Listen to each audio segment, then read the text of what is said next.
All right, now let me focus a little bit more on reabsorption out of the kidney and paying particular attention to this idea that we call transport maximum, or as we say specific to the nephron, tubular maximum. Same thing, T sub m.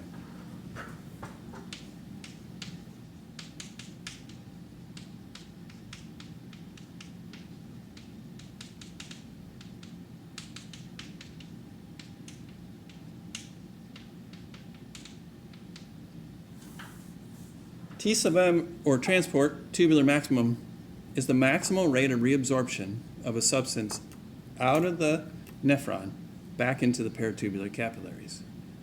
Now, this T sub m depends on us understanding this idea of specific carriers to move substances out of the nephron. For instance, glucose has glucose carriers, specific glucose carriers that are found in the proximal tubule. And they're only found in the proximal tubule. So glucose is often the model substance that is discussed with regard to TM. So how does that work? What do we mean by transport maximum, tubular maximum for glucose?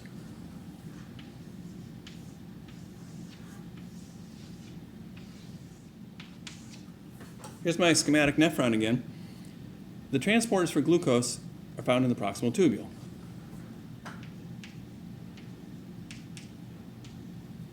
So I'm just going to illustrate them with these simple little blocks.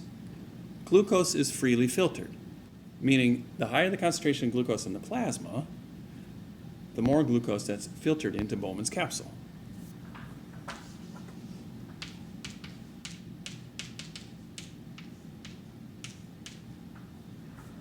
As glucose is filtered into Bowman's capsule, it encounters these transporters in the proximal tubule. And these transporters will move glucose out of the proximal tubule into the interstitial fluid briefly, and then to be picked up by the peritubular capillaries. So this is the means by which glucose is reabsorbed by the renal nephrons. Turns out all the transporters for glucose are found in the proximal tubule. So if too much glucose is presented, that is, if a concentration of glucose is filtered that exceeds the transport capacities of the carriers, glucose makes its way past the proximal tubule into the loop of Henle, distal tubule, and collecting duct. The only transporters for glucose are found in the proximal tubule. So if all those glucose transporters are saturated, if they're all being used because the filtered load of glucose is so high, glucose can get past those transporters, travel through other portions of the nephron where there will be no transporters for glucose.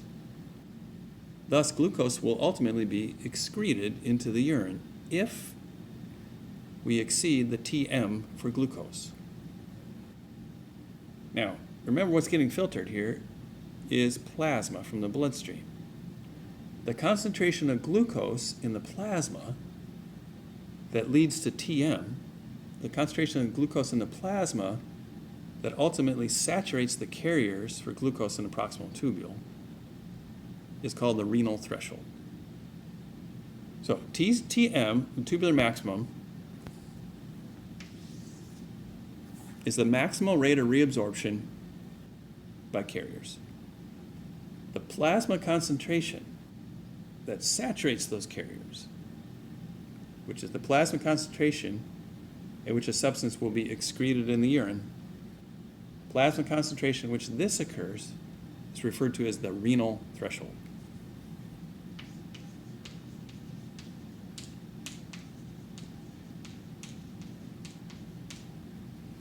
One more time. T sub m, the maximal rate of transport of a substance out of the nephron. We can think of it for glucose. Once T sub m is reached, once that maximal rate is reached, transport still happens. It just doesn't go any faster, doesn't increase any further. All the carriers are being occupied, doing their work, transporting the substance, like glucose, out of the nephron.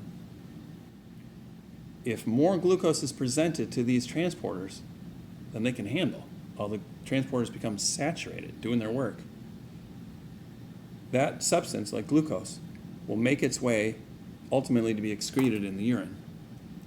The plasma concentration that leads to a saturation of all the carriers, plasma concentration is referred to as renal threshold. It's important to remember that term, renal threshold, is a plasma concentration of a substance that produces T sub m.